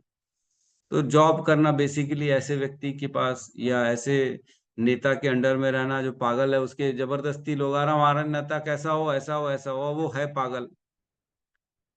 हमारे राजनेता देखते ही हम क्या कर रहे हैं, सनातन धर्म खत्म कर दिया। अभी उस दिन मैं पढ़ रहा था, एक वीडियो आया, जज बोलता है कहीं का मंदिर था, वहां का दोबारा पुनर्निर्माण कराना था, तो जज बोलता है, सच्ची घटना, ये जज की बात है, जज क्या बोलता है, भगवान है ना, वो तो सबसे शक्तिशाली हैं, हमको क्या जरूरत है उनकी जो है ना दोबारा मंदिर को स्थापना करनी, वो खुद ही कर लेंगे, जाओ जाओ। रिजेक्ट कर दिया उन्होंने। और वहीं एक मस्जिद के लिए 40 करोड़ रुपए दे दिए, मस्जिद की दोबारा जो है रिपेयरिंग करने के लिए। और मंदिर के लिए बोले अरे वो तो स्वयं भगवान है ना, वो तो सब खुद ही करते हैं, जाओ जाओ, हम नहीं करेंगे। तो ये हो रहा है आज की डेट में, ऐसे पागल लोग हो गए हैं, और ऐसे पागलों की चाटुकारिता कर लोग कर रहे हैं। नेता मंत्री कर क्या रहे हैं? हाँ, जो प्रभु जी ने तो नाम भी डाल दिया, CJI जो भी है, ग्वाले। तो मंदिर में भगवान सत नहीं उनको तो बेसिकली ऐसे काम कर रहे हैं, मंदिरों का पैसा पूरा उठा के जो है नए मस्जिद निर्माण में दे रहे हैं। ये कांग्रेस का काम है, पूरी तरह से सनातन धर्म को खत्म किया जा रहा है, पूरी तरह से। और ऐसे ही लोगों की चाटुकारिता कर रहे हैं। मेरे को शर्म आती है, जो भी व्यक्ति कांग्रेस में है उनके नाम से, और उनको हिंदू होने पे तो उनको जो है बैन कर देना चाहिए। अपने धर्म, अपने देवी देवताओं का मजाक उड़ाया जा रहा है। राहुल गांधी हो, चाहे उनकी माता हो सोनिया गांधी हो, वो लोग हमारे देवी देवताओं का मजाक उड़ा रहे हैं। वो ऐसे ऐसे कानून ला रहे हैं जिससे मंदिर और जो है पूर्ण आस्था रखने वाले जो सनातन धर्म के संत महात्मा हैं उनका बेइज्जती हो रही है, और उनको पूरी तरह से नीचे गिराया जा रहा है। ऐसे ऐसे कानून ला रहे हैं, तो भी लोग हिंदू होके उनकी पार्टी में जाते हैं। हाँ, तो हमारे रामलला पर गए कि इनके चाचा जी कांग्रेस में हैं, और वो कहते हैं राम नहीं है, राम का प्रूफ नहीं है, लेकिन जीसस है। तो ये तो सिखाया जा रहा है, ये तो बर्बाद किया जा रहा है हमारी संस्कृति को। ऐसे लोगों की चाटुकारिता कर रहे हैं, जा रहे हैं लोग, केवल क्या है, छोटा सा मेरे को कुछ पैसा मिल जाएगा, मेरे को कुछ गद्दी मिल जाएगी, कुछ पोस्ट मिल जाएगा, तो उन्हीं की बात में हाँ हाँ हाँ हाँ करते हुए खाली जीसस क्राइस्ट और खाली या अल्लाह कर रहे हैं, और हिंदुओं को बाहर कर रहे हैं। ये कर रहे हैं लोग, ऐसे दुर्बुद्धि लोग हो गए हैं। अपनी एकता जब तक नहीं दिखाएंगे, हम अपने धर्म के प्रति निष्ठा नहीं दिखाएंगे, जब तक हम अपने भगवान देवताओं की खुद प्रयास नहीं करेंगे, उनके लिए सामने नहीं आएंगे, तो फिर क्या होगा? हमारा धर्म ऐसे ही वॉश आउट हो जाएगा, जो कि हो रहा है। लड़कियों को, नई जनरेशन को, छोटे बच्चों को कोई ज्ञान नहीं है धर्म का, तो बेचारे कंफ्यूज हो जाते हैं, कौन है भगवान, राम है कि शिव जी हैं? राम जी की तो पत्नी को, सीता को रावण ले गए, तो काय के भगवान? ये सिखा रहे, तो वो भी बोलते हैं हाँ बात तो सही है, भगवान है तो उनकी पत्नी को क्यों लेके गया, किडनैप कर ली। शिव जी हैं तो उनकी पत्नी ने जो है सुसाइड कर लिया, क्यों सुसाइड कर लिया? और भगवान होते तो उनकी पत्नी क्यों सुसाइड करती? तो हाँ हाँ, बच्चे बोलते हैं हाँ बात तो सही है, सुसाइड कर लिया। और ब्रह्मा जी हैं तो उन्होंने अपनी पुत्री पे ही क्यों कुदृष्टि डाल दी, सरस्वती पे? तो बोले ऐसे कोई भगवान होते हैं? बोले हाँ बात तो सही है, भगवान ऐसे नहीं हुए।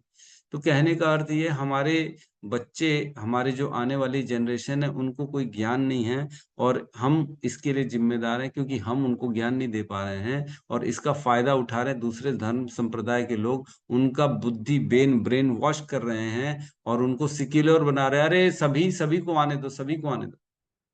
केवल हिंदुओं के लिए है सिक्युलर होना, लेकिन अन्य अन्य धर्म वालों के लिए सिक्युलर नहीं। वो तो अपने धर्म में लगे हुए हैं, वो तो हर जुम्मे जुम्मे जाते हैं, अपनी नमाज करते हैं, हर संडे जाते हैं अपना क्रिश्चियन लोग अपनी अपनी चर्चों में, और वहां जाके कन्फेशन भी करते हैं। लेकिन हिंदू ही एक ऐसा है जो कभी मंदिर नहीं जाता, कोई ऐसा दिन त्योहार तय नहीं किया उन्होंने कि मेरे को मंदिर जाना है भगवान के पास और अपने बच्चों को शिक्षा दे। अरे मंदिर भी जाएंगे तो केवल अगरबत्ती और ऐसी वहां पे फोटो खिंचाने जाएंगे, सेल्फियां खिंचाने जाते हैं, वहां से मंदिर से कोई लेना देना नहीं, है ना? क्या ग्रंथों में लिखा है, क्या रामायण में लिखा है, क्या भगवत गीता में लिखा है, इससे तो कोसों दूर हो गए सब लोग। तो यही कह रहे हैं कि कस्मात भजंती, क्यों ऐसे लोगों को हम भजें, क्यों उनको फॉलो करें? किसको? कवियो, ऐसे व्यक्ति को क्यों फॉलो करें जो धन दुर्म अंधान, जो ऐसे दुर्बुद्धि वाले हैं, धनमान ये हैं, ऐसे लोगों को हम क्यों पूजे, जब हमारे पास सारी चीजें भगवान ने दे रखी। हम सब की जिम्मेदारी है कि अपने धर्म की हम रक्षा करें। धर्म रक्षितो रक्षितः, जो अपने धर्म की रक्षा करता है वही व्यक्ति की एक दिन धर्म भी रक्षा करता है।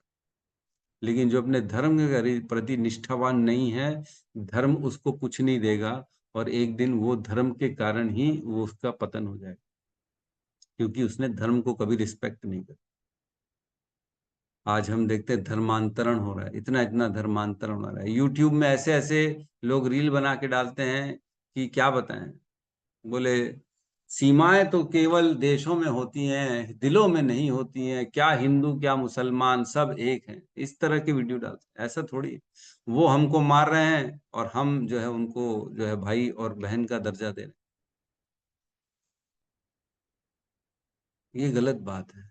हमारे सना धर्म के प्रति हम देखते हैं, गुरु गोविंद सिंह रहे, गुरु गोविंद सिंह जो है, जो सिखों के गुरु हुए, 10वें गुरु, उनके 4 बच्चे उन्होंने पूरी तरह से बच्चे दे दिए। उनके बच्चों को मार दिया गया केवल इसलिए क्योंकि उन्होंने मुसलमान धर्म को स्वीकार नहीं किया।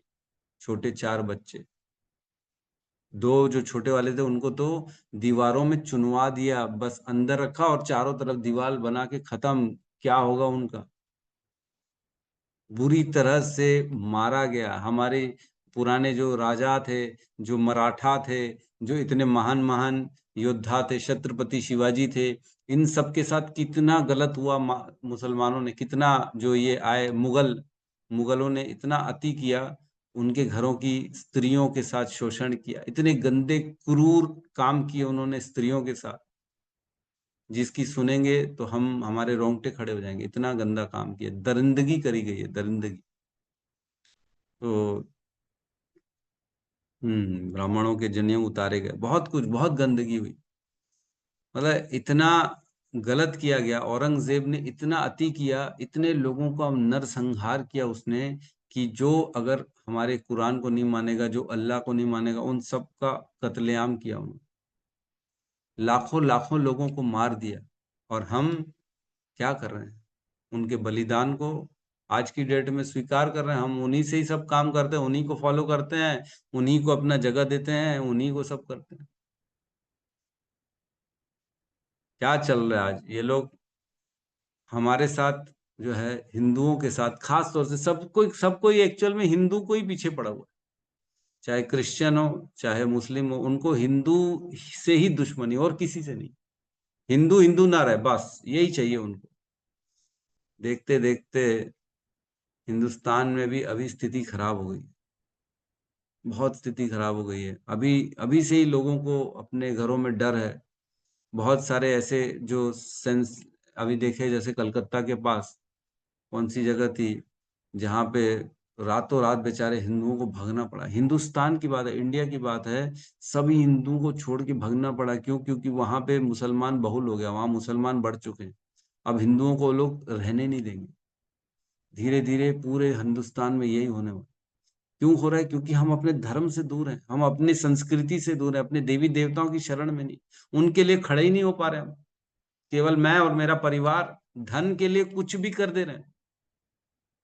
उस दिन आया था टीवी में, पैसे के लिए जो है वो आधार कार्ड बना रहे हैं लोग, सब फर्जी आधार कार्ड। जितने बांग्लादेशी आ रहे हैं उनका सबका आधार कार्ड बना दे रहे हैं फ्री में नहीं, पैसे में, और इंडिया की नागरिकता का बना दे रहे हैं लोग। वो बढ़िया पैसा दे रहे हैं और यहाँ इंडिया में आ जा रहे हैं।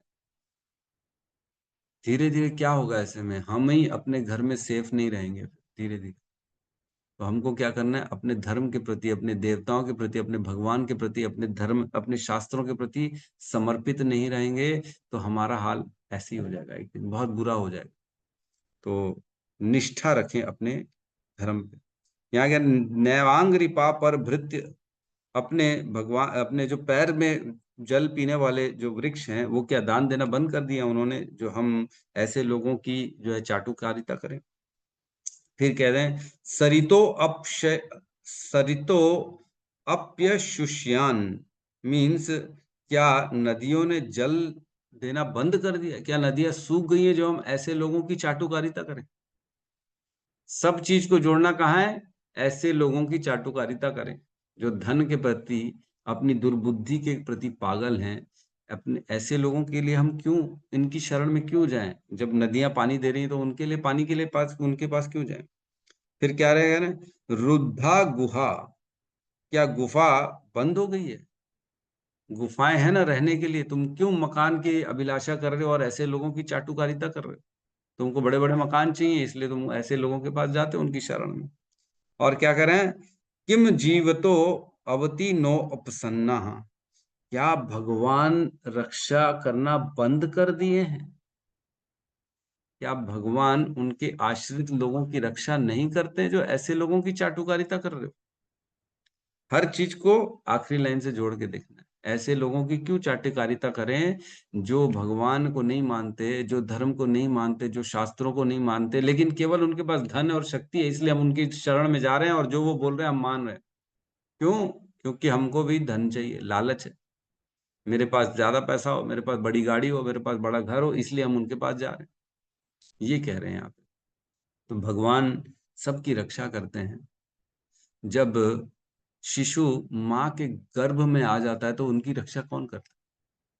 कौन उसको खाना प्रदान करता है? सब व्यवस्था भगवान करते हैं कि नहीं करते?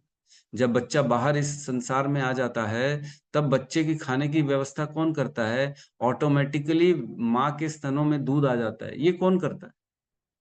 ये कोई साइंस भी नहीं बता पाती कि ऐसा ऑटोमेटिकली कैसे हो जाता है। जब माँ को जन्म देती है बच्चा, माँ बच्चे को जन्म देती है, ऑटोमेटिकली माँ के स्तनों में दूध आ जाता है। ये कोई नहीं समझ सकता, लेकिन ये व्यवस्था कौन किया है? ये भगवान ने की। उस शिशु की व्यवस्था भी भगवान ने करी है, जो बोल नहीं सकता, जो कुछ नहीं कर सकता, जो देख नहीं सकता, जो चल नहीं सकता, उसके खाने पीने की व्यवस्था भगवान ने कर दी। तो क्या हमारी नहीं करेंगे? इस बात की विश्वास होना चाहिए कि मेरी रक्षा अवश्य रक्षिबो कृष्ण, हमेशा हर स्थिति में भगवान रक्षा करेंगे, ये विश्वास होना चाहिए। लोगों को यही विश्वास नहीं है कि भगवान है, तो फिर भगवान पर विश्वास कैसे करेंगे? विश्वास करने के लिए तो पहले मानना पड़ेगा ना कि भगवान है। आज की डेट में तो लोग नास्तिक हो गए, भगवान को ही नहीं मानते, तो फिर भगवान पे विश्वास करना तो दूर की बात। लेकिन कम से कम हम भक्तों को तो, जो भगवान के इस अध्ययन में लगे हुए हैं भागवतम में, उनको ये मानना चाहिए कि भगवान पे ही हर चीजों को छोड़ना चाहिए, ताकि जो है हम निष्ठा से निश्चिंत होकर भगवान की भक्ति करें। जैसे रखेंगे कृष्ण, राखे कृष्ण तो मारे के, मारे कृष्ण तो राखे के। जब कृष्ण रक्षा करने पे आएंगे तो कोई मार सकता है क्या? प्रहलाद महाराज की पिक्चर देखी थी कि नहीं सबने? है ना, महाअवतार नरसिंहा, कितनी सुंदर पिक्चर बनाई। कितना प्रयास किया प्रहलाद को मारने के लिए उसके पिता ने, हिरण्यकश्यपु ने, लेकिन जब कृष्ण उनकी रक्षा पे आए तो कोई मार ही नहीं सका। हाथियों के नीचे रख दिया तो नहीं मरे, पहाड़ से फेंक दिया तो नहीं मरे, जहर दिया तो नहीं मरे, सांपों के बीच में छोड़ दिया तो नहीं मरे, किसी स्थिति में नहीं मरे। क्यों? क्योंकि भगवान उनकी रक्षा कर। हमको विश्वास ही नहीं भगवान। इसमें कथा आ रही है तात्पर्य में, उसमें कह रहे हैं श्री भगवान बाघों तथा अन्य जंगली पशुओं को आदेश दे सकते हैं कि वे उनके भक्त को परेशान न करें। भगवान श्री चैतन्य के महान भक्त हरिदास ठाकुर एक ऐसी ही गुफा में रहा करते थे और संयोगवश एक बड़ा विषधर सर्प भी उसी गुफा में रहा करता था। तो जो हरिदास ठाकुर हैं, जो नाम आचार्य हैं, वह ऐसी एक गुफा में रहते थे जिसमें एक बहुत बड़ा एकदम विषैला सांप रहता था, है ना।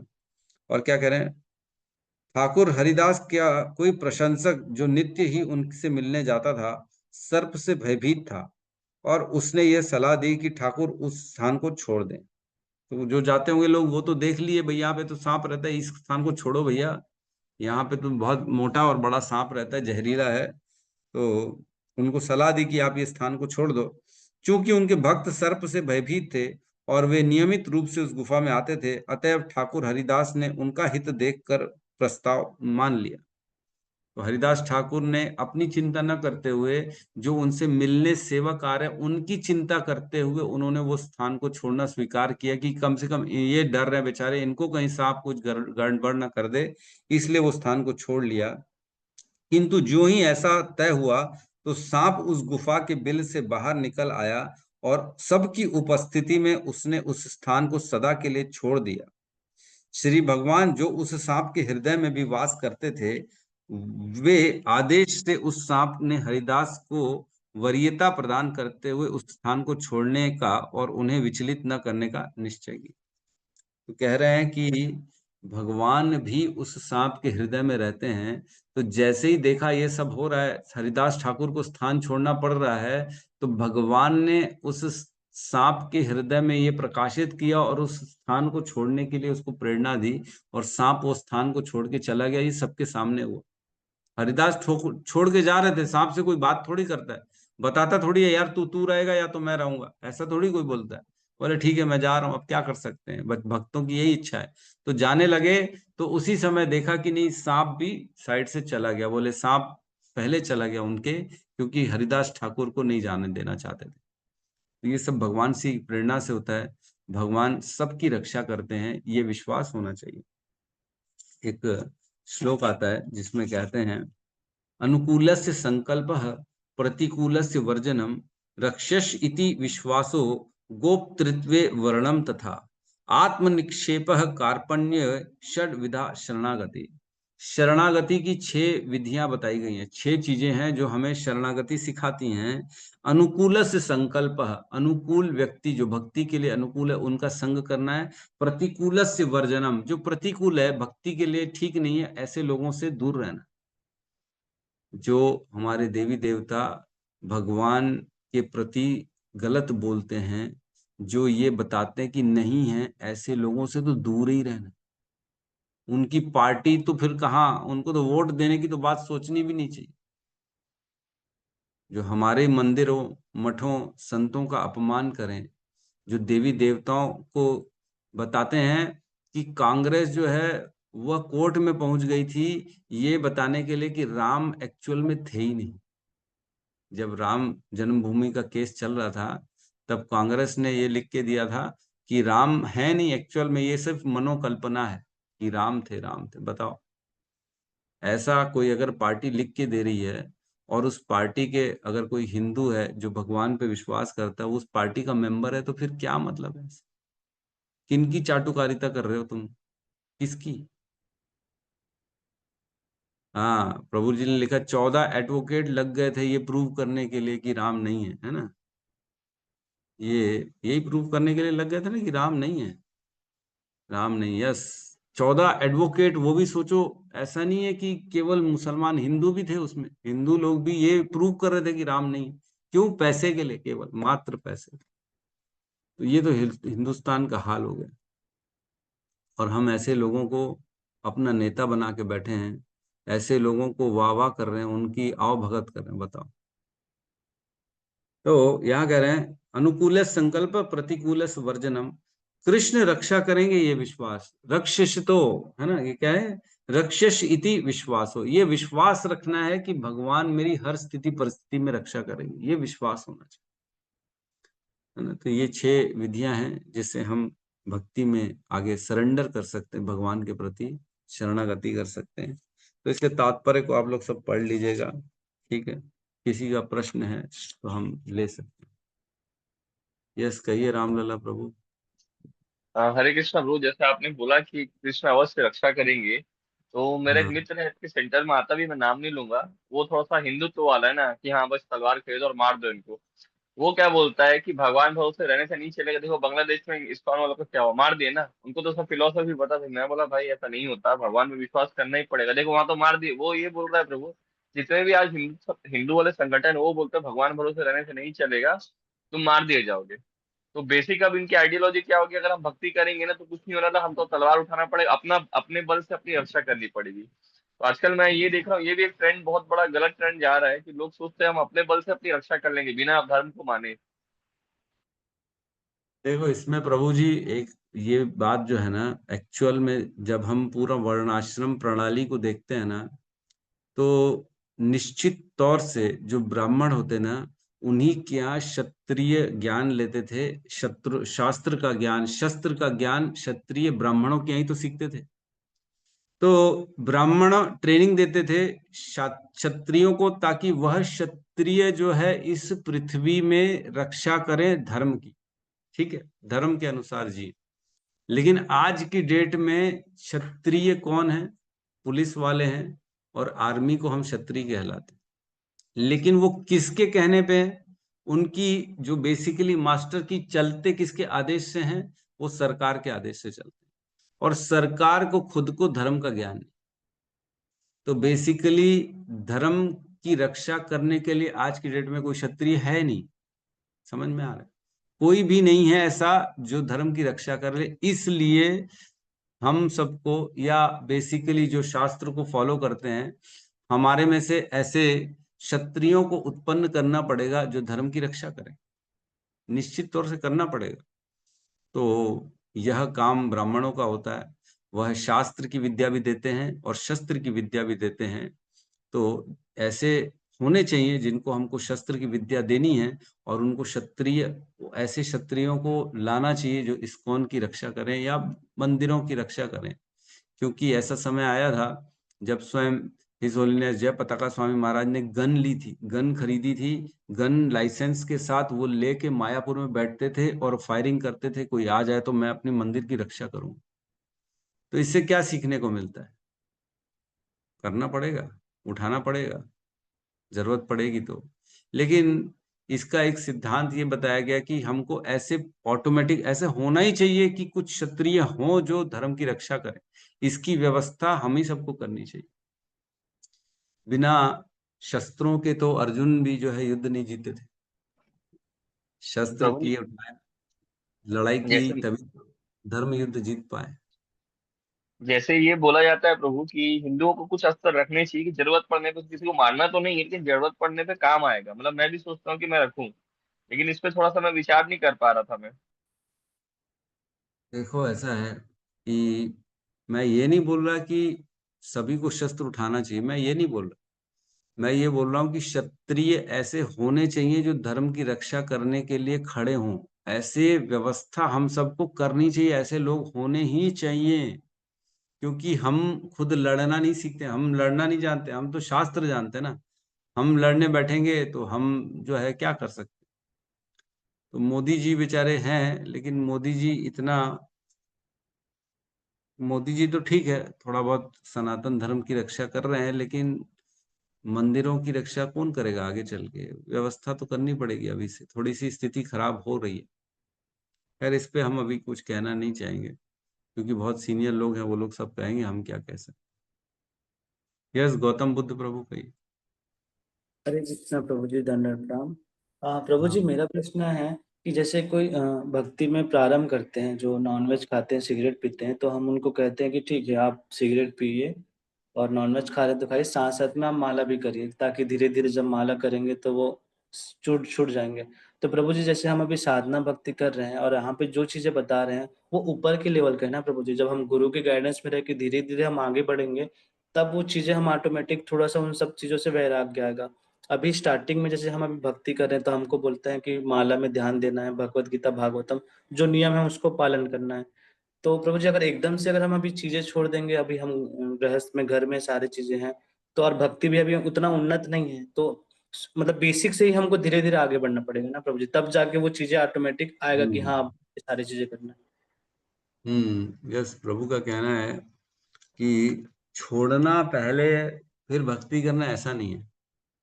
सुन के छोड़ दिए तो क्या होगा? धीरे धीरे अटैचमेंट है ना, अंदर से बल नहीं मिल रहा है ना, आध्यात्मिक बल नहीं मिल रहा, तो वापस आदमी वहीं चला जाएगा। नहीं, मेरे से तो रहा नहीं जा रहा, मैं तो नहीं रह पा रहा ऐसे, मेरे को वापस मेरा एकदम ऐश्वर्यवान चाहिए।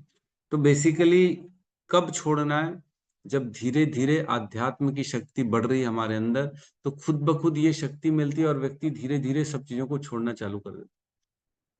तो केवल उत्साह में आके, भाव में आके छोड़ने से काम नहीं बनेगा, लेकिन उसके लिए उतनी निष्ठा और भक्ति भी चाहिए ताकि उसको मेंटेन कर सके, है ना।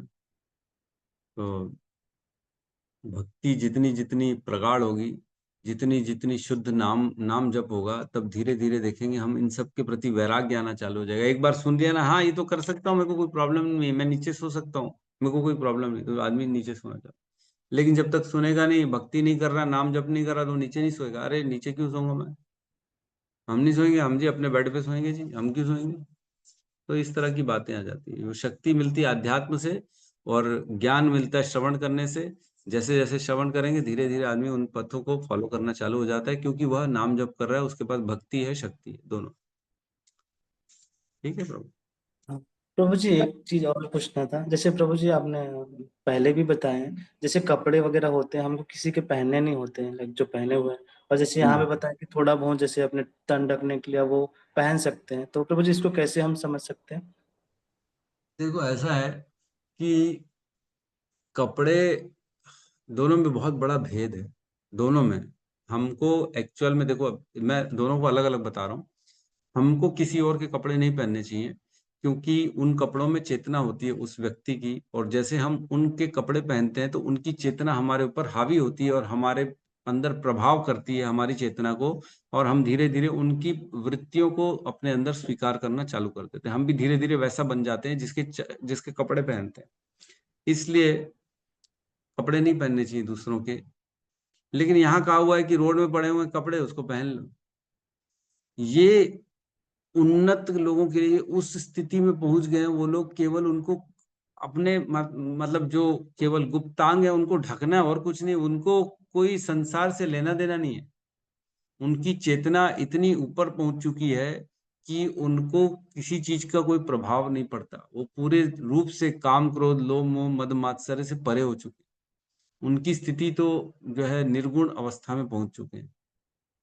तो उनका तो हम जैसे लोगों से कोई कंपैरिजन ही नहीं है। उनको कोई चीज संसार की प्रभावित नहीं करती। जैसे सुखदेव गोस्वामी नग्न घूम रहे हैं, उनको कोई प्रभावित नहीं कर रहा। अरे मैं कपड़ा पहन लूंगा, थोड़ा ढक लूंगा, स्मार्ट बन जाऊंगा थोड़ा सा, नहीं, ऐसा कुछ नहीं। वो तो अपने विचरण अपनी दूसरी दुनिया में चल रहे हैं। शरीर इस दुनिया में है, इस संसार में, लेकिन मन कहीं और है। उनको कोई फर्क ही नहीं पड़ता। लेकिन जो शरीर भी यहाँ है, जिनका मन भी यहाँ है, चेतना भी इसी संसार में, उनको कम से कम दूसरों के नहीं बने चाहिए, क्योंकि चेतना शुद्ध करके ही तो हम उस परमहंस अवस्था तक पहुंच पाएंगे। तो चेतना शुद्ध करने के लिए भक्ति करनी पड़ेगी, और जब चेतना शुद्ध हो जाएगी, परमहंस की अवस्था आ जाएगी, तब कोई चीज प्रभावित कर ही नहीं पाएगी, क्योंकि आप अब भगवान से जुड़ गए। तो केवल तन ढकने के लिए छोटा सा कपड़ा कहीं का भी उठा लिए, वो तो वैसे भी हर चीज में जो है भगवान की कृपा मानकर वो लोग देखते हैं कि ये भगवान की कृपा से मेरे जीवन में आ गया, उन्होंने वस्त्र दिया। एक्चुअल में क्या होता है, देखो दो तरीके होते हैं संसार को देखने के। एक ये होता है कि इसने मुझे दिया, मैंने इसको दिया, ठीक है, ये होता है। और एक दूसरी जो परमहंस अवस्था होती है ना, वो किसी व्यक्ति विशेष को नहीं देखते, वो देखते हैं पूरा संसार किसका है, कृष्ण का। हर जीव में कौन रह रहा है, कृष्ण रह रहा है। हर वस्तु में कौन है, भगवान है, तभी वह वस्तु है। तो अगर कहीं मेरे को रोड में कपड़ा मिल भी गया, तो ये किसकी कृपा से मिला है, ये कृष्ण की कृपा से। किसने दिया मेरे को, कृष्ण ने दिया। इसलिए वो लोग हर चीज को कृष्ण से जोड़ देते, तो उनकी चेतना इफेक्ट नहीं करती, इफेक्ट होती ही नहीं है। ठीक है प्रभु जी, पर कोई यदि भक्त परिवार है तो उसके कपड़े तो पहन सकते हैं। हाँ, अगर कोई सीनियर है, कोई डिवोटी है, उसने दे दिया स्वतः अपनी इच्छा से कि ठीक है आप मेरी उत्तरी ले लो, आप मेरी धोती ले लो, तो हम पहन सकते हैं, कोई प्रॉब्लम नहीं। सीनियर का जो वैष्णव है उनका लिया हुआ उचिष्ट हम ले सकते हैं, उनका पहना हुआ पहन सकते हैं, लेकिन संसारी व्यक्ति का नहीं पहनना चाहिए। और कृष्ण यस। को हमें सर्वोच्च पालन करता है स्वामी, आपने जैसे बताया ना, अनुकूल्य संकल्प प्रति, तो कृष्ण हाँ, को सर्वोच्च पालन करता है स्वामी मानना चाहिए। और हमें ये नहीं सोचना चाहिए कि हमारी रक्षा कोई और देवता कर रहा है, कभी नहीं सोचे, कृष्ण ही कर रहा है, कृष्ण ही। यस कृष्ण यस, कर बिल्कुल रहा है ना। और तीनों लोकों में कृष्ण के अलावा कोई हमारा नहीं। नहीं है, बिल्कुल सही सही। जी प्रभु जी। यस, हेमा माता जी। हरे कृष्ण प्रभु जी, सादर प्रणाम। प्रभु जी, मेरे प्रणाम। 2 क्वेश्चंस हैं। एक क्वेश्चन है, वो उषा जो आपने मैट बताई है, वो कैसी दिखती है, वो मुझे जरा फोटो दीजिएगा, और वो कहाँ से अवेलेबल होती है। और इसी से रिलेटेड एक क्वेश्चन है, जैसे षड गोस्वामी जो है भूमि पर शयन करते थे, हमें भी बताया जाता है, लेकिन प्रभु जी हमारे घर में तो जो भूमि असली नहीं है ना, जैसे कहीं वुडन फ्लोर होते हैं, कहीं टाइल फ्लोर होते हैं, तो उसको भी भूमि ही लेंगे, क्योंकि जैसे हम घास पे बैठते हैं और कीर्तन करते हैं, उसका अलग वो प्रभाव पड़ता है, और जो फर्श में होता है उसका अलग प्रभाव पड़ता है। और दूसरा क्वेश्चन प्रभु जी ये है, दूसरा क्वेश्चन इसके बाद करती हूँ प्रभु जी। कुशा घास जो होती है, वो जो सूखी घास चटाई नहीं होती है, चटाई जिसकी बनती है उसको कुशा घास कहते हैं, है ना। हमने पढ़ा है कि कुशाघास क्या है। भगवान वराह देव जब पृथ्वी को नीचे रसातल से उठा के लाए थे, तब वो भीग गए थे, तब उन्होंने अपना झाड़ा था बदन को, तब उनके बदन से जो कुछ बाल गिरे थे वह कुशाघास है, वो इसलिए पवित्र मानी जाती है। इसीलिए उसका आसन बनाया जाता है, उसके ऊपर बैठा भी जाता है। जब भक्ति करते हैं, माला वाला करते हैं, या जनरली जो विग्रह सेवा होती है, तो नीचे कुशाघास का जो छोटा सा आसन होता है उसको रख के फिर उसके ऊपर खड़ा हो जाता है, क्योंकि पवित्र होती है वो। और हमारा स्पर्क जो पृथ्वी से संपर्क डिटैच हो जाता है उसके कारण, इसलिए हम केवल भक्ति करते हैं। तो कहते हैं भक्ति जो करते हैं वो धीरे धीरे ऐसा जमीन पे पैर रखने से उसके जो है संपर्क हो जाता है, और धीरे धीरे वाइब्रेशन, नीचे, हाँ, मतलब वो नीचे कुचालक चले जाते होती है, वाइब्रेशंस। कुचालक होती है। हैं। हाँ, तो वो इसके काफी सारे चीजें हैं। तो अपना आप वो प्रभु कुश जी जो गाँव, ब्राउन वाली चटाई होती है वही है कुशाग्रास आप की जो देखिए ना, आप वो बता। डाल दिया उन्होंने ग्रुप में, चैट बॉक्स में देख लीजिए, फोटोग्राफ डाल दिया हमारे हिज ग्रेस गौतम बुद्ध प्रभु ने। वो कुशाघास होती है, आप देखेंगे तो समझ जाएंगे। ठीक प्रभु है। जी एक और क्वेश्चन है, जैसे ड्रेस का बता रहे थे।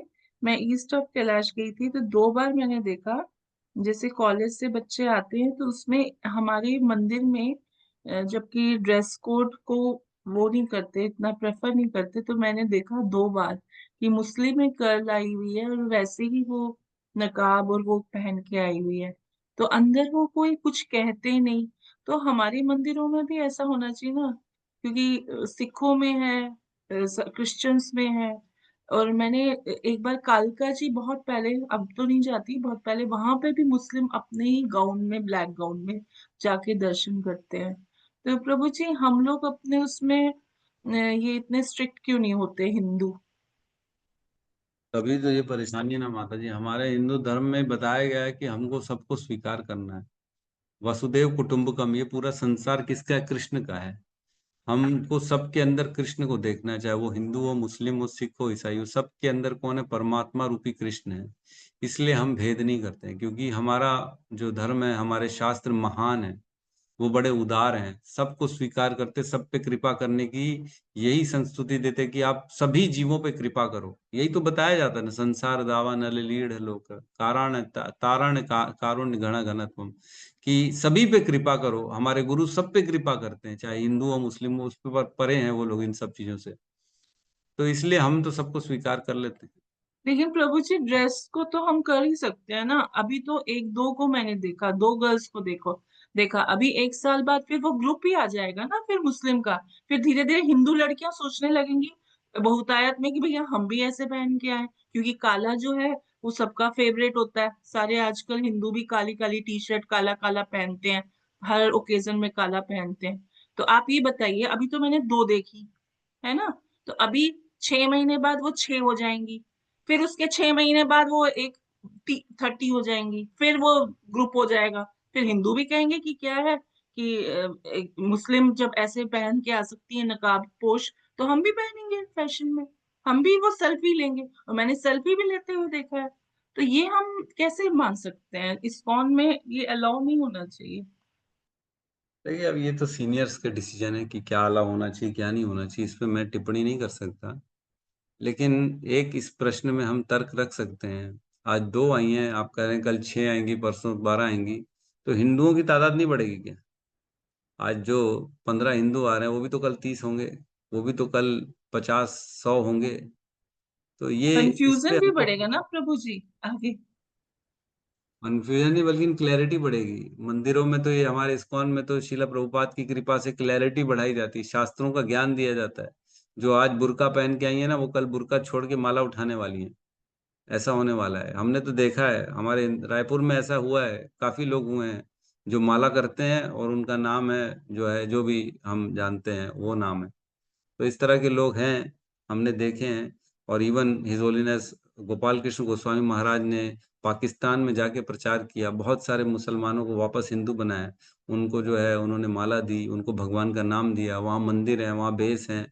तो ये सब हो रहा है, ऐसा नहीं कि नहीं हो रहा है। आपका जो है दृष्टि केवल वहीं तक है जो आप देख पा रही है, लेकिन इसके पीछे भी बहुत सी चीजें जो हम देख पा रहे हैं, जो हमको मालूम है। तो आप भगवान पे विश्वास रखिए, बहुत जल्दी वापस जो है, जो हिंदू धर्म स्वीकार करने वाले हैं, जिन्होंने छोड़ दिया था, वो वापस सनातन धर्म को स्वीकार करने वाले हैं, ऐसा है। तो होगा, ये भी होगा, निश्चिंत रहिए। Thank you Prabhu ji. Hare Krishna. Thank you. Yes Satyam Prabhu, आपका अनम्यूट नहीं हो रहा, कहिए, कुछ कहना चाह रहे हैं? प्रभु जी एकादशी तो कल है ना प्रभु जी? यस, कल है एकादशी। जी जी जी। और बाकी चैट बॉक्स में एक माता जी क्वेश्चन आया। 7:30 बजे और क्वेश्चन, द केरला स्टोरी क्या है इसमें?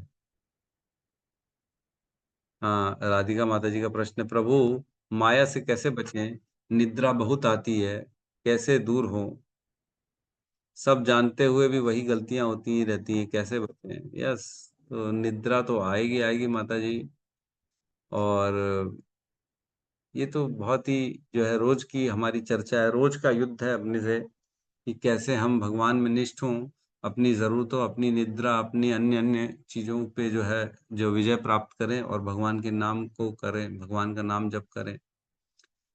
तो अपने श्रवण जैसे बढ़ाएंगे ना माता जी, तो जितना सुनेंगे उतना हम भगवान के प्रति निष्ठा लाते रहेंगे। एक्चुअल में क्या है, हमारे जीवन में प्रायोरिटीज है बेसिकली, जो सबसे ऊपर प्रायोरिटी होती है ना, हम उसको समय ज्यादा देते थे। जिसके जीवन में अपना परिवार सबसे ऊपर है, वो परिवार को समय देगा। जिसके जीवन में अपनी जॉब ऊपर है, वो अपने जॉब को समय देगा। जिसके जीवन में अपना शरीर ऊपर है, वो अपने शरीर को समय देगा। और जिसके जीवन में भगवान सबसे ऊपर है, वो भगवान को समय देगा। तो ये कैसे पता पड़ेगा कि कौन सबसे ज्यादा इम्पोर्टेंट है?